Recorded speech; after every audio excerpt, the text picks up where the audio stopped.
Hello दोस्तों, स्वागत है आपका भारत एजुकेशन यूट्यूब चैनल पर।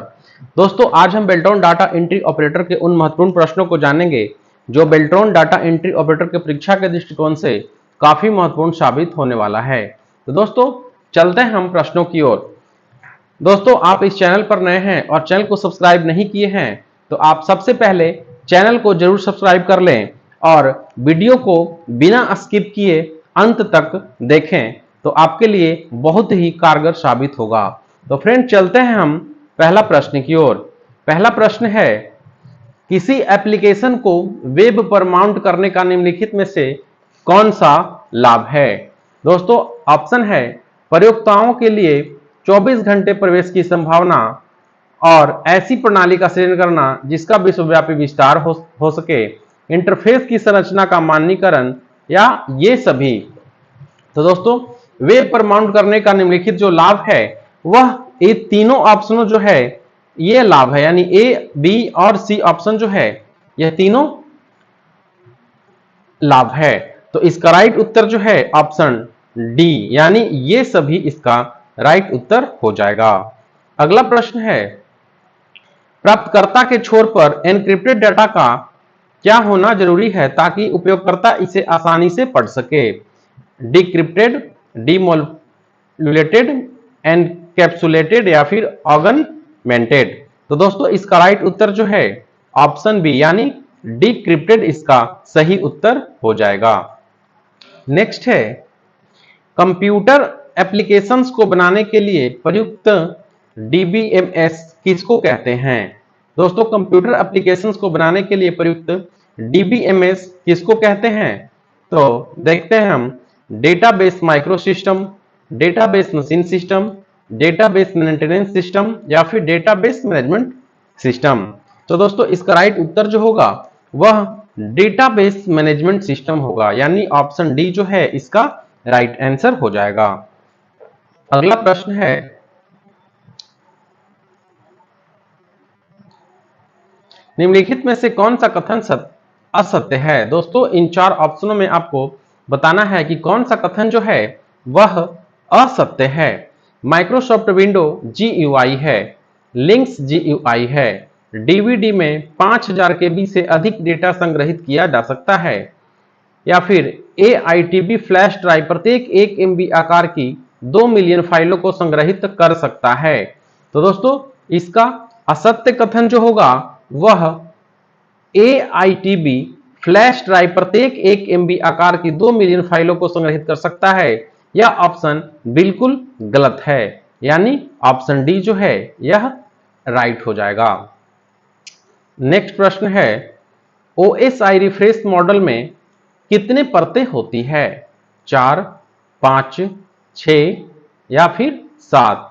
दोस्तों, OSI रेफरेंस मॉडल में जो है 7 परतें होती है, यानी ऑप्शन डी इसका राइट उत्तर हो जाएगा। अगला प्रश्न है,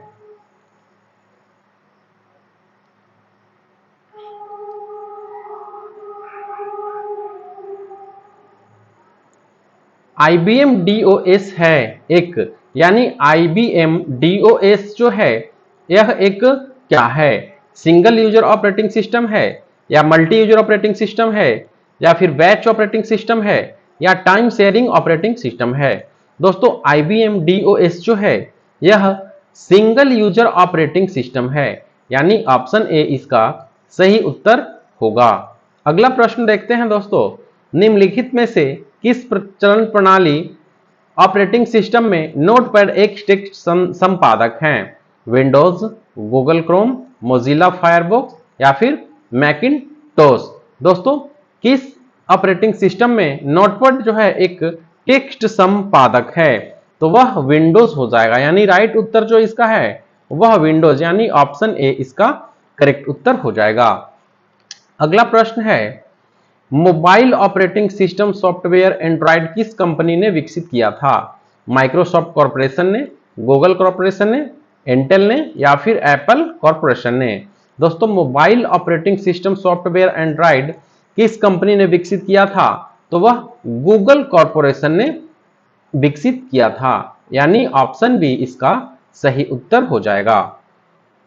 अगला प्रश्न है, क्लाइंट सर्वर नेटवर्क को लागू करने के लिए निम्न में से कौन प्रचालन तंत्र यानी ऑपरेटिंग सिस्टम जो है बेहतर है? MS DOS, विंडोज 95, विंडोज 98 या फिर विंडोज 2000?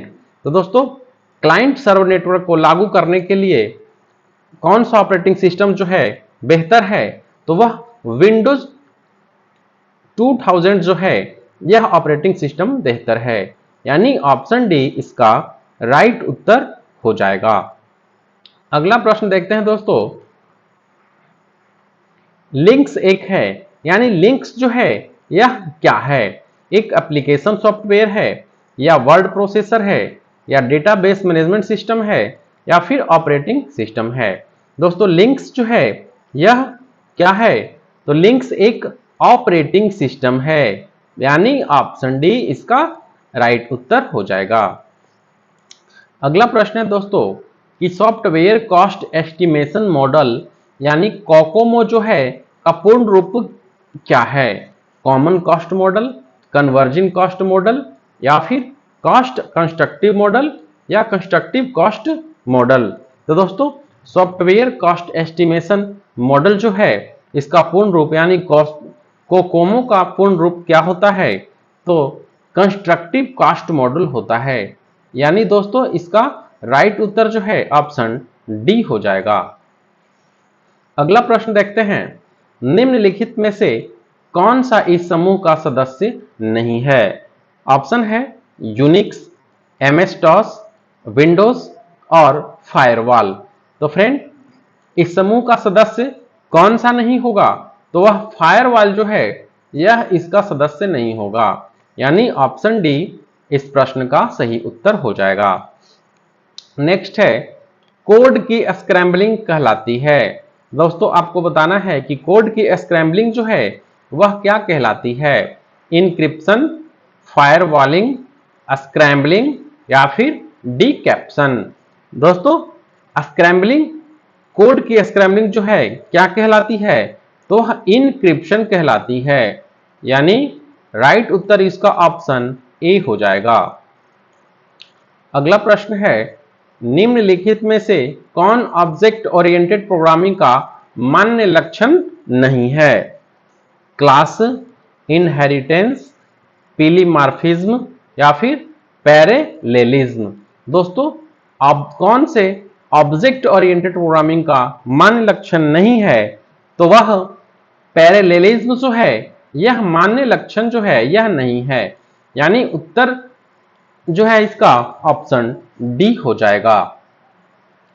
नेक्स्ट है, एक डेटा डिक्शनरी के रूप में माना जाता है। दोस्तों, एक डेटा डिक्शनरी के रूप में किसे माना जाता है? सूची को, मेटा डेटा रिपॉजिटरी को, डेटा गोदाम को, या फिर डेटा बेस को? तो दोस्तों, एक डेटा डिक्शनरी के रूप में किसे माना जाता है? तो मेटा डेटा रिपॉजिटरी को डिक्शनरी के रूप में माना जाता है, यानी ऑप्शन बी इसका राइट उत्तर हो जाएगा।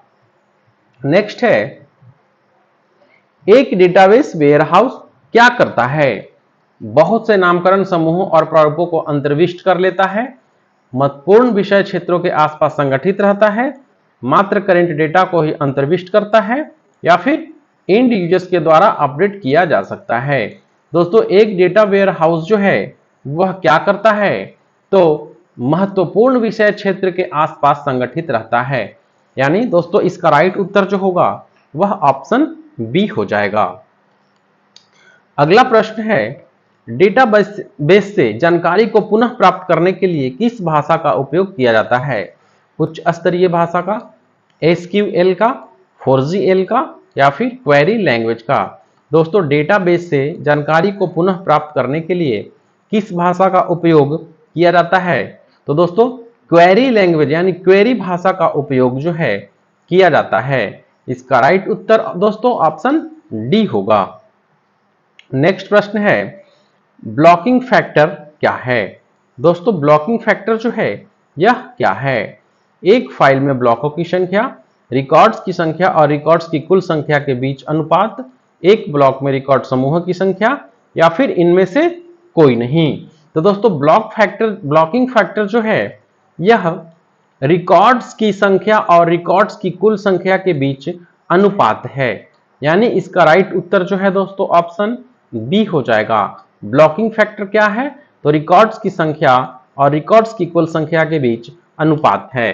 तो इसका सही उत्तर दोस्तों ऑप्शन बी होगा। अगला प्रश्न है डेटा मैनिपुलेशन यानी डीएमएल का भाग जिसमें सूचना पुनः प्राप्त की जाती है उसे क्या कहा जाता है? Meta language, report generation, data definition भाषा, क्वेरी भाषा। दोस्तों डीएमएल का भाग जिसमें सूचना पुनः प्राप्त की जाती है उसे क्या कहा जाता है? तो उसे क्वेरी लैंग्वेज यानी क्वेरी भाषा कहा जाता है। तो इसका राइट उत्तर दोस्तों ऑप्शन डी हो जाएगा।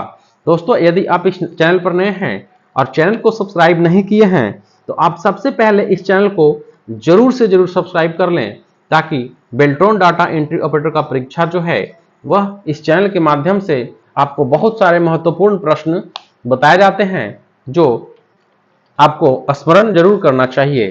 तो अगला प्रश्न है निम्न में से सत्य कथन चुनिए। दोस्तों इनमें से आपको सत्य कथन जो है या राइट ऑप्शन जो है वह चुनना है।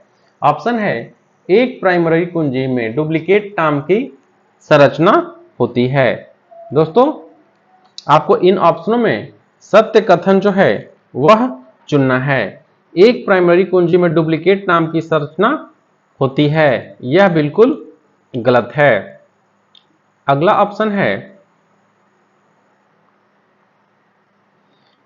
प्राइमरी कुंजी को आमतौर पर बदला जा सकता है, यह भी बिल्कुल गलत है।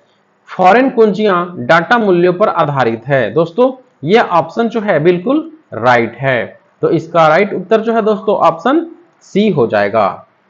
नेक्स्ट है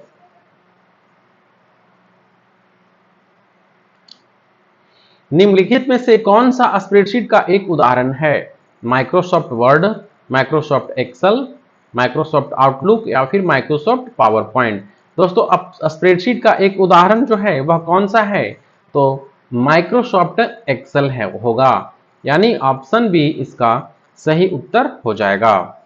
नेक्स्ट है विनजिप का क्या तात्पर्य है? ऑप्शन है यह छोटी फाइलों को बड़ी फाइलों में एक्सटेंड करता है। यह एक एंटीवायरस सॉफ्टवेयर है। यह बड़ी फाइलों को छोटी फाइलों में कंप्रेस करता है या फिर यह बड़ी फाइलों से छोटी फाइलों को एक्सट्रैक्ट करता है। दोस्तों विनजिप जो है इसका क्या तात्पर्य होगा? तो दोस्तों यह एक बड़ी फाइलों को छोटी फाइलों में कंप्रेस करता है। यानी ऑप्शन सी इस प्रश्न का सही उत्तर हो जाएगा।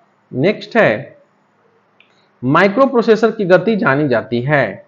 यानी किसमें माइक्रो प्रोसेसर की गति जानी जाती है? घड़ी की चाल में, मेगा चाल में, बीट दर में या फिर चक्रीय चाल में। दोस्तों माइक्रो प्रोसेसर की गति जो है वह किस में जानी जाती है? तो दोस्तों वह घड़ी की चाल में जानी जाती है। यानी ऑप्शन ए इसका राइट उत्तर हो जाएगा। अगला प्रश्न है .php किस प्रकार की कंप्यूटर फाइल का एक्सटेंशन है? Adobe Photoshop, Adobe Acrobat, Paintshop Pro या फिर माइक्रोसॉफ्ट वर्ड। दोस्तों .php जो है यह किस प्रकार की कंप्यूटर फाइलों का एक्सटेंशन है? तो आप इसका सही उत्तर चुनेंगे तो वह एडोब फोटोशॉप होगा। यानी .php किस प्रकार की कंप्यूटर फाइल का एक्सटेंशन है दोस्तों? तो वह एडोब फोटोशॉप का एक्सटेंशन है। यानी ऑप्शन ए इसका राइट उत्तर हो जाएगा। अगला है अल्ट प्लस टैब जो है का एक शॉर्टकट की है। दोस्तों आपको बताना है कि अल्ट प्लस टैब जो है यह किसका एक शॉर्टकट की है? खुले प्रोग्रामों के बीच स्विच करने का, या फिर वर्तमान प्रोग्राम में एडिट मेनू विकल्पों को खोलने का, या फिर चयनित वस्तु को कट करने का, या फिर वर्तमान प्रोग्राम में फाइल मेनू को विकल्पों को खोलने का। तो दोस्तों अल्ट प्लस टैब का शॉर्टकट की जो है यह किसका होता है? तो खुले प्रोग्रामों के बीच स्विच करने का जो है यह एक शॉर्टकट फॉर्मूला है। यानी ऑप्शन ए इसका राइट उत्तर हो जाएगा। दोस्तों यह वीडियो आपको कैसा लगा हमें कमेंट करके जरूर बताएं और यदि यह वीडियो आपको अच्छा लगता है या पसंद आता है तो आप इस वीडियो को लाइक एवं चैनल को जरूर सब्सक्राइब करें। दोस्तों, यदि आपको बेल्ट्रॉन डाटा एंट्री ऑपरेटर का परीक्षा देना है तो आप इस चैनल को जरूर सब्सक्राइब करें, क्योंकि सफलता आपको यहां से 100% मिलेगी। तो फ्रेंड, आप इस चैनल को जरूर सब्सक्राइब कर लें। मिलते हैं हम अगले वीडियो में। धन्यवाद।